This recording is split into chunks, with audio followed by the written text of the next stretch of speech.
నమస్తే welcome to Hunter vision news. ఇప్పుడు headlines చూద్దాం. నేడు విశాఖలో సీఎం జగన్ పర్యటన. విజన్ విశాఖ సదస్సులో పాల్గొననున్న జగన్.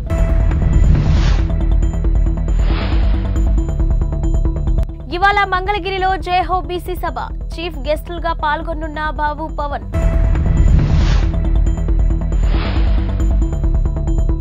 పసిడి ప్రియులకు భారీ ఊరట. స్వల్పంగా తగ్గిన బంగారు ధరలు. ఇక డీటెయిల్స్ చూస్తే తాడపల్లి గూడెంలో టీడీపీ జనసేన ఉమ్మడి సభ సక్సెస్ కావడంతో అదే ఊపులో గుంటూరు జిల్లా మంగళగిరిలో ఇవాళ జయహో బీసీ సభ నిర్వహించనున్నారు. గుంటూరు నాగార్జున విశ్వవిద్యాలయం ఎదురుగా నిర్వహించే జయహో బీసీ సభ ఏర్పాట్లను ఏపీ టీడీపీ అధ్యక్షుడు అచ్చెన్నాయుడు పరిశీలించారు. సభకు టీడీపీ అధ్యక్షుడు నారా చంద్రబాబు నాయుడు, జనసేన అధ్యక్షుడు పవన్ కళ్యాణ్ హాజరు కాబోతున్నారు.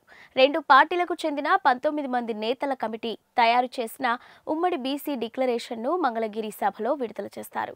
ఇక బీసీలను ఆర్థికంగా, సామాజికంగా, రాజకీయంగా అన్ని రంగాల్లో అభివృద్ధి చేయడమే లక్ష్యంగా బీసీ డిక్లరేషన్ తయారు చేశామని రెండు పార్టీల నేతలు అన్నారు.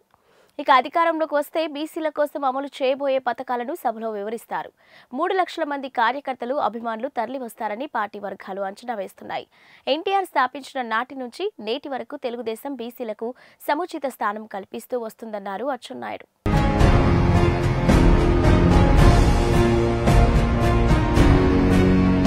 ఏపీలో ఎన్నికలు దగ్గర పడుతున్న తరుణంలో కీలక పరిణామాలు చోటు చేసుకుంటున్నాయి. ప్రధాన పార్టీలు అభ్యర్థులపై కసరత్తులు చేస్తున్న నేపథ్యంలో రాజకీయాల్లో జంపింగ్ల పర్వం నడుస్తుంది. ఇక ఈ క్రమంలోనే సీఎం క్యాంపు కార్యాలయంలో Allagadda BJP incharge Bhuma Kishore Reddy, YCP అధినేత జగన్ సమక్షంలో పార్టీ కండువా కప్పుకున్నారు. అలాగే కిషోర్ రెడ్డితో పాటు భూమా వీరభద్రారెడ్డి, గంధం భాస్కర్ రెడ్డి, అంబటి మహేశ్వర్ రెడ్డి, పలువురు స్థానిక బీజేపీ నాయకులు వైసీపీలో చేరారు. ఈ కార్యక్రమంలో Nandyal MP Brahmanandareddy, Allagadda MLA Gangula Bijendrareddy, YCP regional coordinator Ramasubbareddy, మాజీ ఎమ్మెల్సీ గంగుల ప్రభాకర్ రెడ్డి సహా పలువురు వైసీపీ నాయకులు పాల్గొన్నారు. ఈ సందర్భంగా భూమా కిషోర్ మాట్లాడుతూ, భూమా అఖిలప్రియ ఓ క్రిమినల్ అని, ఆమె తన భర్తతో కలిసి కిడ్నాప్లు, దొంగతనాలు, కబ్జాలు చేస్తున్నారని సంచలన ఆరోపణలు చేశారు. అలాగే గంగుల నానిని గెలిపించడం కోసం భూమా కుటుంబం పనిచేస్తుందని, భూమా అఖిలప్రియ ఓటమి కోసమే పనిచేస్తానని చెప్పారు. ఇక సీఎం జగన్ చేస్తున్న అభివృద్ధి, సంక్షేమం చూసి పార్టీలో చేరానని తెలిపారు. అలాగే ఏపీలో బీజేపీ నాయకులు టీడీపీ ఇచ్చే సీట్ల కోసం ఎదురు చూస్తున్నారే తప్ప నేతల, కార్యకర్తల మనోభావాలను అర్థం చేసుకోవట్లేదని భూమా కిషోర్ అన్నారు. APCC Kisan cell president Jetti Gurunatharao, Jangareddygudem మాజీ జెడ్పీటీసీ ముప్పిడి శ్రీనివాసు వైఎస్ఆర్సీపీలో చేరారు. ఇక తాడపల్లిలోని సీఎం క్యాంపు కార్యాలయంలో సీఎం వైఎస్ జగన్ సమక్షంలో వారి పార్టీలో కండువా కప్పుకున్నారు. YSRCP regional coordinator MP PV Mithun Reddy, Eluru MLA Alla Nani తదితరులు పాల్గొన్నారు. ఇక అనంతరం సీఎం క్యాంపు కార్యాలయం మీడియా పాయింట్ వద్ద జెట్టి గురునాథరావు మాట్లాడారు. ఏపీలో కాంగ్రెస్ ఇతరులకు లాభం చేకూర్చే పార్టీలాగా మారిపోయిందన్నారు. రాష్ట్రంలో కాంగ్రెస్ నేతలు టీడీపీ అధినేత చంద్రబాబు ఇచ్చిన స్క్రిప్ట్ చదవడం నేర్చుకున్నారని చెప్పారు. అందుకే కాంగ్రెస్ పార్టీ విధానాలు, ఆ పార్టీ నేతల వ్యవహార శైలి నచ్చక వైఎస్ఆర్సీపీలో చేరామని తెలిపారు. టీడీపీ జనసేన కూటమిపై మాజీ మంత్రి, గుడివాడ ఎమ్మెల్యే కొడాలి నాని సంచలన వ్యాఖ్యలు చేశారు. రాజమండ్రిలో వైసీపీ ఆధ్వర్యంలో ఏర్పాటు చేసిన సిద్ధం సభలో కొడాలి నాని పాల్గొన్నారు. ఈ సందర్భంగా నాని మాట్లాడుతూ, చంద్రబాబు ఒక్కడే వస్తే గెలుస్తాడని, ఎన్నికల్లో తోడుగా దత్తపుత్రుని తెచ్చుకుంటున్నారని విమర్శించారు. ఈ ఎన్నికల్లో చంద్రబాబు తన వర్గానికి 30 సీట్లు ఇచ్చుకున్నారు. ఇక 20% సామాజిక వర్గం ఉన్న పవన్ కళ్యాణ్ కు కేవలం 24 సీట్లు కేటాయించారని ఎద్దేవా చేశారు. మోసం చేయడం చంద్రబాబు నైజమని, ఇదే మరోసారి నిరూపితమైందని అన్నారు. ఇక ఇద్దరు వెన్నుపోటుదారులతో పవన్ కళ్యాణ్ ప్రయాణం చేస్తున్నారని తెలిపారు. ఇక పిఠాపురంలో పవన్ కళ్యాణ్ ను చంద్రబాబే ఓడిస్తారని, ఇందులో ఎవరికీ అనుమానం అవసరం లేదని అన్నారు. అంతకుముందు పవన్ కళ్యాణ్ పై కొడాలి నాని పాజిటివ్ కామెంట్స్ చేశారు. 20% సామాజిక వర్గం ఉన్నాళ్ళు ఏ నియోజకవర్గం తీసుకుంటాడు తీసుకోమని 2 లక్షల మందికి భోజనాలు పెడతారు వాళ్ళు. ఇవన్నీ పిచ్చి మాటలు. చంద్రబాబు నాయుడు ఈ రాష్ట్రానికి వెన్నుపోటుకి బ్రాండ్ అంబాసిడర్లు ఎవరో ఈ రాష్ట్రంలో వెన్నుపోటు అనగానే ఇద్దరు గుర్తొస్తారు. ఒకడు చంద్రబాబు నాయుడు, 2 నాదెండ్ల. పవన్ కళ్యాణ్కి అటు ఒకటి ఇటు ఒకటి ఎవడుంటాడు? ఈ పక్కేమో నారాయణ మనోహర్ కూర్చుంటాడు, ఈ పక్కన చంద్రబాబు నాయుడు కూర్చుంటాడు. మనం సిద్ధం సభలో చూసాంగా. ఇద్దరు బ్రాండ్ అంబాసిడర్ల వెన్నుపోటుకి ఒకడేమో వెనకాలే తిరుగుతూ ఉంటాడు, ఇంకోడేమో ఎప్పుడు కావాలంటే అప్పుడు వెళ్ళి కలిసి వస్తూ ఉంటాడు. వీళ్ళిద్దరూ కలిసి పవన్ కళ్యాణ్ ఏం చేస్తారు ఈ రాష్ట్ర ప్రజలకు తెలియదా? ఆయన పార్టీ కేడర్కి తెలియదా? ఆ సామాజిక వర్గానికి తెలియదా? ఈరోజు పవన్ కళ్యాణ్ని రక్షించుకోవాల్సినటువంటి అవసరం చంద్రబాబు దగ్గర నుంచి జన సైనికులకి, ఆయన పార్టీకి మద్దతు ఇచ్చేటువంటి ఓట్ బ్యాంక్కి వాళ్ళకు ఉంది. ఎందుకంటే ఎన్టీ రామారావు లాంటి మహానుభావుడిని వాళ్ళిద్దరూ వెన్నుపోటు పొడిచి అవతల పారేశారు. ఈ పవన్ కళ్యాణ్ ఎంత ఆయనతో పోల్చుకుంటే? అధికారంలో ఉండి ముఖ్యమంత్రి పీఠం మీద ఉన్నాడని కోల్దోసి పక్కన పడేశారు ఇద్దరు, నాదెండ్ల నారావారు. పవన్ కళ్యాణ్ ఎంత 24 సీట్లు ఇచ్చి దాంట్లో 14 సీట్లు అసలు ఓడిపోయే సీట్లు ఇచ్చి, చంద్రబాబు నాయుడు ముఖ్యమంత్రి అవ్వాలి, జనసేనకి సీట్లు రాకూడదు, ఆ ఓట్ బ్యాంక్తో ఈయన ఒక 100-150 సీట్లు సాధించాలని నేను ప్రయత్నం. ఇవన్నీ రాష్ట్ర ప్రజలు గమనించట్లేదా? నేను ఒకటే అడుగుతున్నా, నీ సామాజిక వర్గం 3% ఉంది, 30 సీట్లు ఇచ్చుకున్నావు. మాచర్ల ఎమ్మెల్యే పిన్నెల్లి రామకృష్ణారెడ్డిని టీడీపీ అధ్యక్షుడు చంద్రబాబు నాయుడు పల్నాడు జిల్లాలో టార్గెట్గా ఎంచుకున్నట్టు అర్థమవుతుంది. ఇక పల్నాడు ప్రాంతంలోని దాచపల్లిలో జరిగిన రా కదలి రా సభలో చంద్రబాబు రామకృష్ణారెడ్డి అతని సోదరుడు చేస్తున్న అక్రమాల గురించి ఉతికి ఆరేశాడు. చంద్రబాబు పిన్నెల్లి అక్రమాలను ఏకరువు పెడుతుంటే సభకు హాజరైన ప్రజానికం నివ్వెరపోయారు. ఇప్పటివరకు పిన్నెల్లి బ్రదర్స్ అక్రమాలు మాచర్ల ప్రజలకే తెలుసు అనుకుంటున్నారు. అలాంటిది చంద్రబాబు తన ప్రసంగంలో వారి అక్రమాలు ఎత్తి చూపడంతో రాష్ట్రం మొత్తం వారి అక్రమ వ్యవహారం తెలిసిపోయింది. పైగా వైసీపీ ప్రభుత్వం ఏర్పాటు అయిన కొద్ది కాలానికి చిన్న కాకాని సమీపంలో ఉన్న రామకృష్ణారెడ్డి చంద్రబాబును అరే కొజ్జా లాంటి తీవ్ర పదజాలంతో విమర్శించారు. అప్పటి నుంచి పిన్నెల్లి వ్యవహారాలపై చంద్రబాబు దృష్టి సారించారని తెలిసింది. ఇక పిన్నెల్లి అనుచరులు మాచర్లలో అడ్డగోలుగా అక్రమాలకు పాల్పడుతూ వస్తున్నారని ఇప్పటికీ నివేదికలు బాబుకు అందుతూనే ఉన్నాయి. ఇక పేదల ఆస్తులను స్వాధీనం చేసుకోవడం, 100 ఎకరాల ఖాళీ స్థలాలు మాచర్ల ప్రాంతంలో అక్రమాలకు గురయ్యాయని తెలిపారు. అక్రమ మద్యం వ్యాపారం, గ్రానైట్ లారీ కలెక్షన్ లాంటి అక్రమ చర్యలు చేయటంతో పాటు హత్య రాజకీయాలు పిన్నెల్లి ప్రోత్సహిస్తున్నారని కూడా బాబు ధ్వజమెత్తారు. నేను అడుగుతున్నా, ఇప్పుడు ఇదే నాటకం, ఈ రోజు నాటకం ఆడుతున్నాడు. జగనాసుర రక్త చరిత్ర ఇదే, సాక్షి గెజిట్ ఇదే.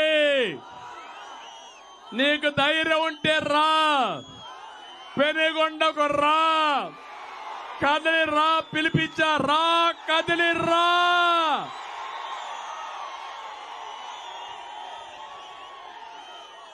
చర్చకు రా, కదిలి రా. ఎవరు వివేకాన్ని చంపారో చెప్పాల్సిన అవసరం ఉందా లేదా మీకు? మీరు తెలుసుకోవాల్సిన అవసరం ఉందా లేదా మీకు? ఏమయ్యా తమ్ముళ్ళు, హత్యలు చేసే వాళ్ళు ముఖ్యమంత్రిగా అర్హులా? అర్హులా అని మిమ్మల్ని అడుగుతున్నా. ఆమోదిస్తారా అని మిమ్మల్ని అడుగుతున్నా. నీ ప్రాణానికి రక్షణ ఉందా? మీ ఆడబిడ్డల శీలానికి రక్షణ ఉందా? నాకు రక్షణ ఉందా? వేదిక పైన వాళ్ళకి రక్షణ ఉందా? ఇలాంటి దుర్మార్గుడు అవసరమా మనకు? అవసరం లేదంటే గట్టిగా చప్పట్లు కూడా చెప్పండి.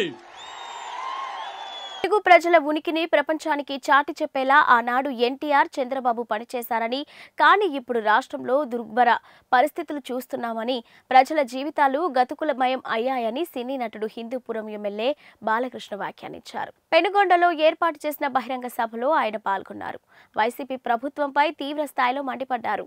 వైసీపీ ప్రభుత్వం అధికారంలోకి వచ్చాక పోలవరాన్ని సంవత్సరంలో పూర్తి చేస్తానని ప్రగల్భాలు పలికారని, ఇప్పటికి 4 ఏళ్లు అవుతున్నా పూర్తి చేయకపోవడం మన రాష్ట్రానికి పట్టిన కర్మ అని దుయ్యబట్టారు. అలాగే ఈ 5 ఏళ్లలో అభివృద్ధి చేయకపోగా 13 లక్షల కోట్ల అప్పులు చేశారని, మళ్లీ అప్పులు పుడితే గాని జీతాలు ఇవ్వలేని పరిస్థితికి రాష్ట్రాన్ని తీసుకొచ్చారని విమర్శించారు. సృష్టించడం, అలాగే వాళ్ళ ఒక పైశాచిక ఆనందాన్ని పొందుతుంది ఈ వైకాపా ప్రభుత్వం. మరి ఈరోజు జగన్మోహన్ రెడ్డి విషయానికి వస్తే, అతను బయటే కాదు ఇంట్లో కూడా విషయాల జోలికి వస్తే, మరి మనం ఒకసారి గతం మనం గుర్తు చేసుకోవాలి.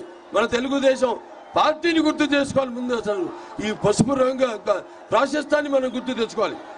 పసుపు శుభ సంకల్పం, పసుపు ఆనందాల వేడుకకు ఆహ్వాన గీతం, పసుపు ఆరోగ్యానికి గొప్ప ఆయుర్వేద ఔషధం, మన పసుపు సంక్షేమానికి నిర్వచనం, మన పసుపు అభివృద్ధికి నిదర్శనం, మన పసుపు ఆత్మ గౌరవానికి ఎగరేసే కేతనం, మన పసుపు ఆత్మాభిమానానికి నిలువెత్తు రూపం, మన పసుపు ఆత్మవిశ్వాసానికి నిజమైన సంతకం. మన ప్రభుత్వం రాయలసీమను రాయలసీమగా చేస్తే ఈ ప్రభుత్వం రాయలసీమను నెత్తుటి గాయాల సీమ చేసింది. మన ప్రభుత్వం పగల సెగలను చల్లార్చి రాయలసీమను శాంతి నికేతంగా మారిస్తే ఈ ప్రభుత్వం కత్తులు మొనల మీద నెత్తులను చిందించింది. మన ప్రభుత్వం కాలువల్లో కృష్ణమ్మను ప్రవహింపజేసి బీటలు వారిన రాయలసీమ బీడు భూములను సస్యశామలం చేసింది. ఈ ప్రభుత్వం ముఠాకక్షలను పెంచి పోషిస్తూ కాలువల్లో నెత్తుటి వరదలు బారించింది. మన ప్రభుత్వం అభివృద్ధికి పెద్దపీట వేసి కియా లాంటి భారీ పరిశ్రమలను, ఐఐటి లాంటి జాతీయ విద్యా సంస్థలను నెలకొల్పితే ఈ ప్రభుత్వం వాటిని అభివృద్ధి చేయకపోగా వాటిని నిర్లక్ష్యంతో నిర్వీర్యం చేసింది. సిద్ధం అన్నాడు జగన్. దేనికి సిద్ధం? బాబాయిని చంపేసి తల్లిని చెల్లిని గెట్టేసి బాబాయిని చంపిన నిందితులను కాపాడుతూ చెల్లికి ద్రోహం చేశావు. వారికి సమాధానం చెప్పడానికి సిద్ధమా? ప్రతి ఏటా జాబ్ క్యాలెండర్ ఇస్తానని నమ్మి బలికి కొత్తవి రాకపోగా ఉన్న పరిశ్రమలను వెళ్ళగొట్టి గంజాయికి బానిసలు చేసిన యువతకు సమాధానం చెప్పడానికి సిద్ధమా? అధికారంలోకి వచ్చిన వారం రోజుల్లో సిపిఎస్ రద్దు చేస్తామని హామీ ఇచ్చిన ఉద్యోగులకు సమాధానం చెప్పడానికి సిద్ధమా?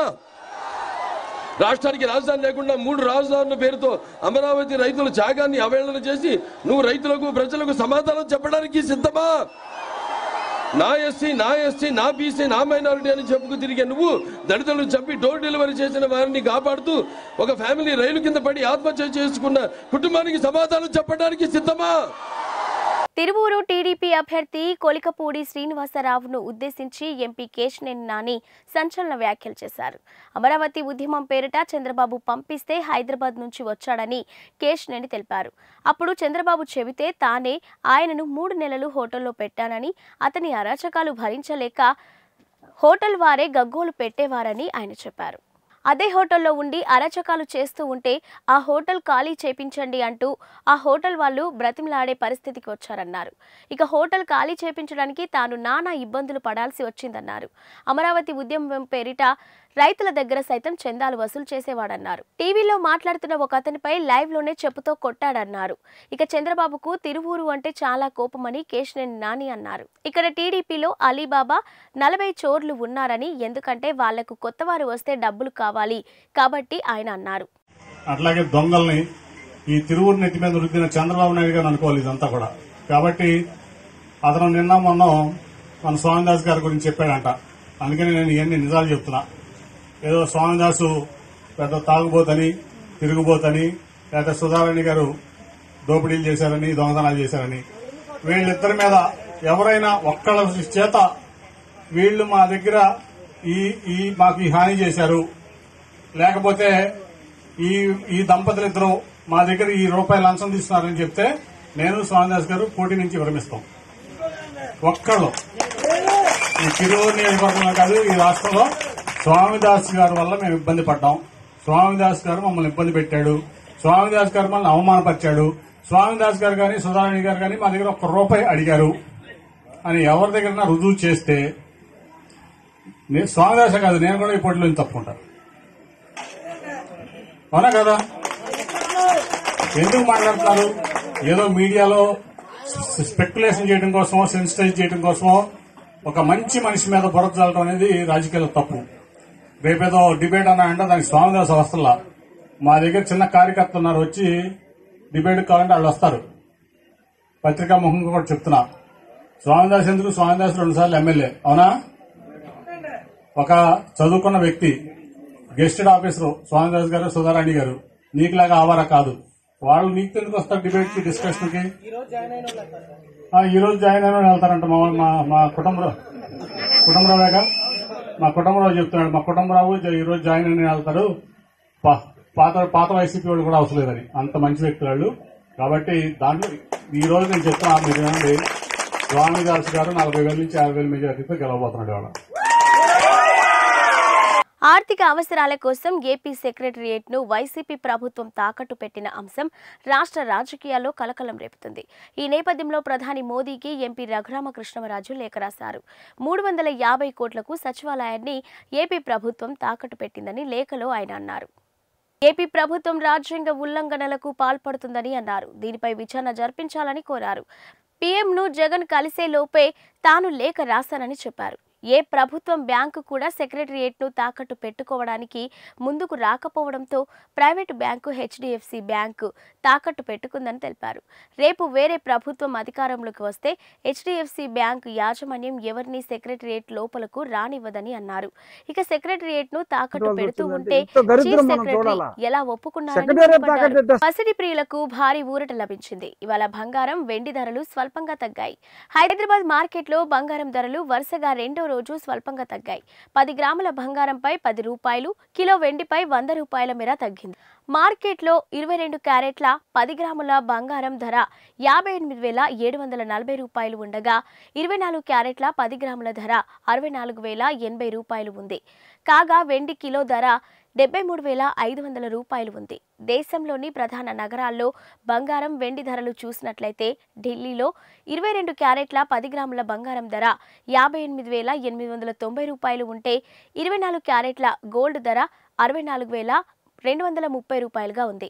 ఇక ముంబైలో 22 క్యారెట్ల గోల్డ్ ధర 58,740 రూపాయలుగా ఉంటే 24 క్యారెట్ల ధర 64,080 రూపాయలుగా ఉంది. ఇక చెన్నైలో 22 క్యారెట్ల ధర 59,290 రూపాయలు, 24 క్యారెట్ల ధర 64,680 రూపాయలు.